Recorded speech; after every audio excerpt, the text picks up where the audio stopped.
Hello, this and my other YouTube videos are extracted from the History of Man series, currently 6 books published in print, ebook, and most importantly, audiobook. I'm a storyteller, and if you like these video stories, you'll love the History of Man series audiobooks. Great for commuting, or just sitting back and relaxing. And unlike a novel you've read where you know the ending, you can listen to these books on tape more than once. There's so much to learn. Available on Amazon and audible.com, I narrate the audiobooks.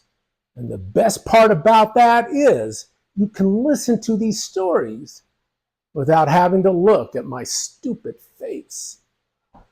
And with that said, let's get the show on the road. Hello, John Bershoff with another episode of History of Man series.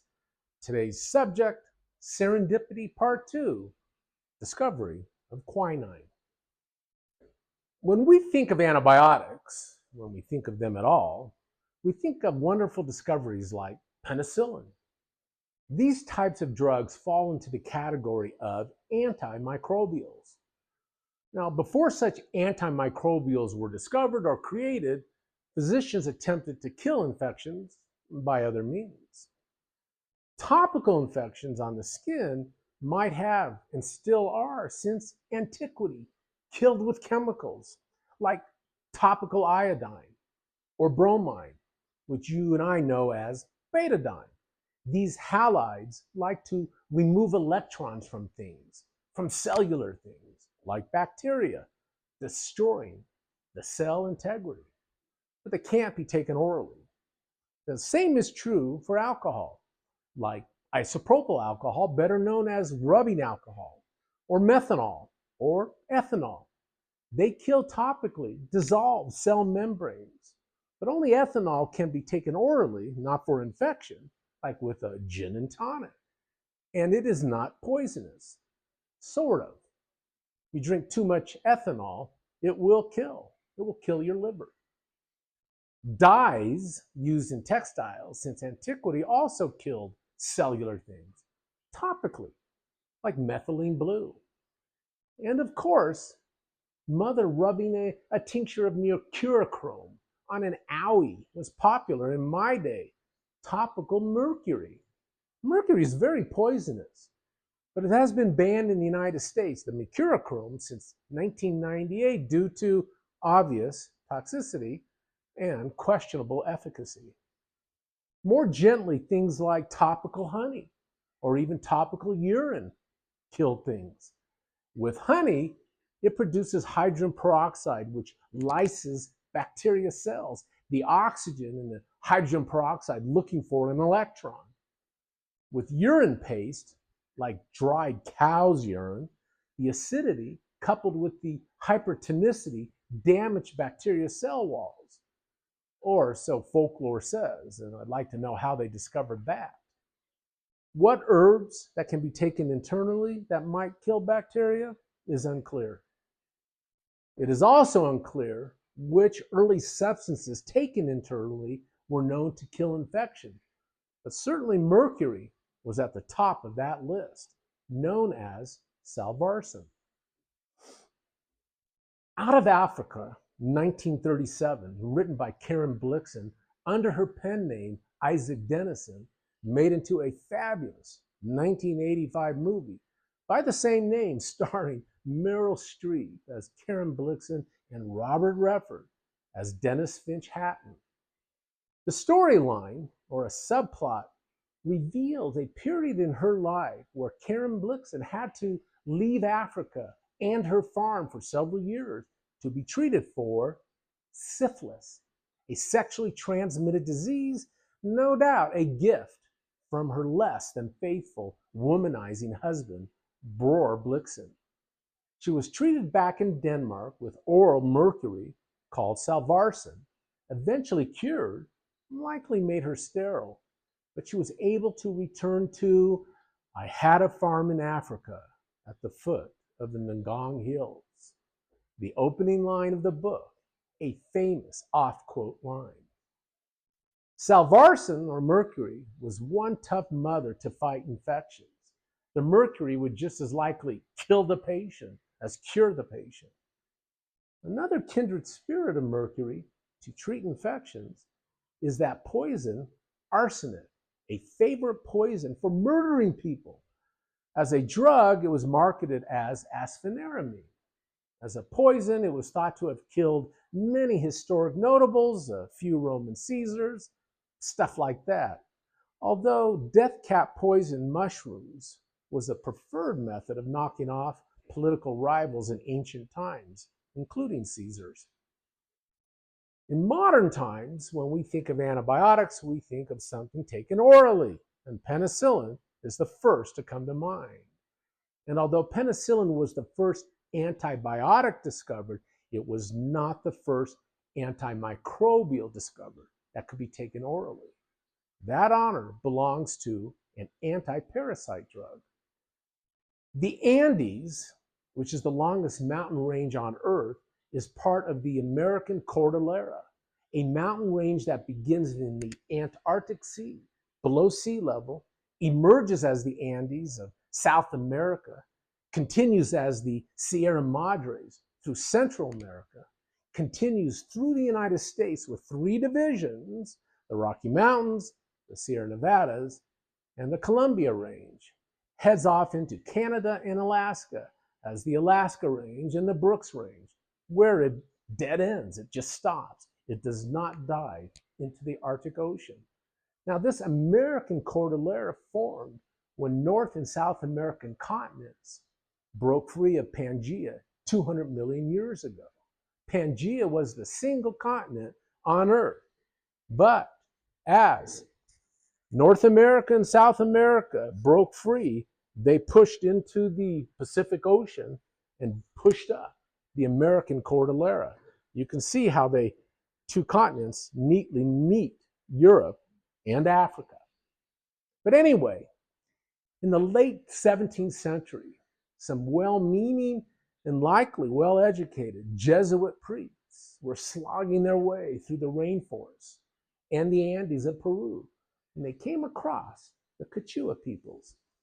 The astute Jesuits were not trying to convert these people to Christianity and not trying to teach them the correct Hills to Jesus way of having sex, which is why it is also termed the missionary position rather than doggy style, noticed the Quechua were somewhat immune to the fever, which was the pedestrian name given malaria. They further deduced that the Quechua peoples would eat the bark of the cinchona tree, native to their world, and that something in the bark killed malaria, or at least slowed it down. The priest took careful notes of the concoction these Peruvians brewed to drink the bark and sent their notes along with a ship whose hull was full of cinchona tree bark back to the apothecaries in England. What was in the concoction was unknown, but what was known is that drinking the bitter brew of cinchona tree bark gave a cloak of invincibility to malaria.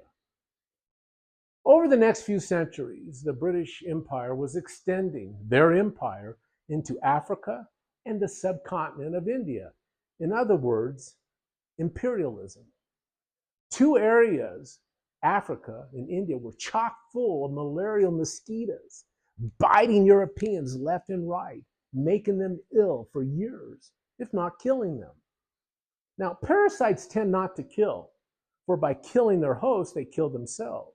So malaria tends to be a smoldering infection for years and years. The British Army, in cahoots with the British apothecaries, correctly surmised that having their British military personnel stationed in Calcutta and Nairobi and other haunts, as well as their agents of the British East India Company, the business arm of the British imperialism, or the civil servants, drink the cinchona tree bark to keep malaria at bay and to keep them a step ahead of their competitors, especially in Africa, the French, the Dutch, and the Germans. The problem, though, the brew was so distasteful that no one would drink it. A clever chap back home in Britain, whose name is now lost to history, had a mixology idea.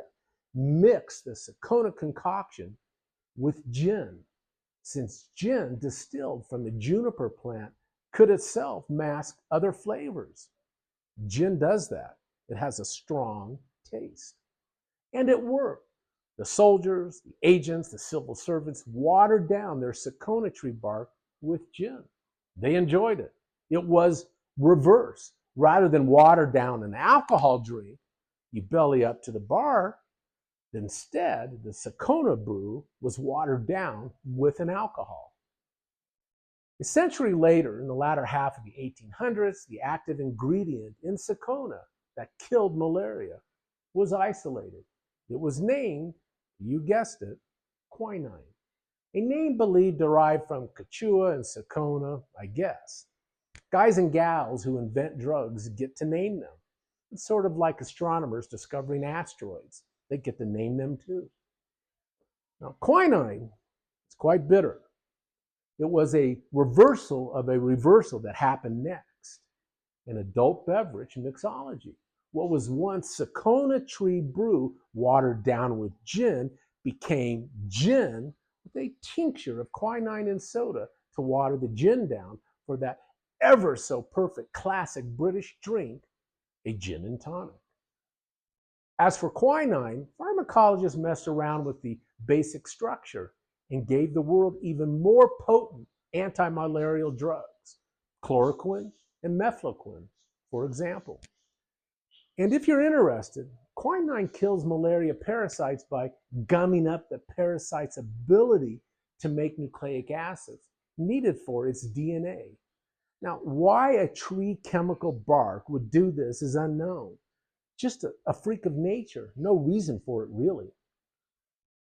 And for the last serendipity, besides Jesuit priests happening upon the Andes rainforest tribe and making the Secona malaria connection, quinine gave us another serendipitous discovery. Once pharmacologists had their quinine derivative drug, they needed to establish therapeutic doses as well as side effects when treating malaria. In messing around with test subjects, they noticed at higher doses the quinine seemed to impede heart conduction. Now, you don't want your heart rate to stop when you're being treated for malaria. That would kill you. But if you have a heart arrhythmia like tachycardia for some other reason, and you need to control the heart rate, quinine might be just the ticket. Secona tree bark gave the world the first anti-parasite, anti-malarial drug, quinine, and it gave the world one of the first antiarrhythmic drugs, quinidine. Not only is this a story of serendipity, it is a story of side effects of drugs that turn out to be a diamond in the rough, another drug. Look for the History of Man series video entitled Golden Side Effects of Drugs, where the side effects of drugs turn into a gold mine. I hope you enjoyed this episode of History of Man series. I have 6 books out, writing more. This is the first History of Man. It's a style of writing called jumping off. It's where I have a base subject, medicine and science in my case, and I jump off into astronomy and history and geology and geography and art and music and sports, and then come back to the main subject and jump off again. It's an unusual style of writing. It may not be for everybody, but I promise you with the turn of every page, you'll learn something. I certainly did. The books are available in print, in e-Kindle, and audiobook, where yours truly does the narrating. I hope you enjoyed this episode. Thank you very much for listening, and be well.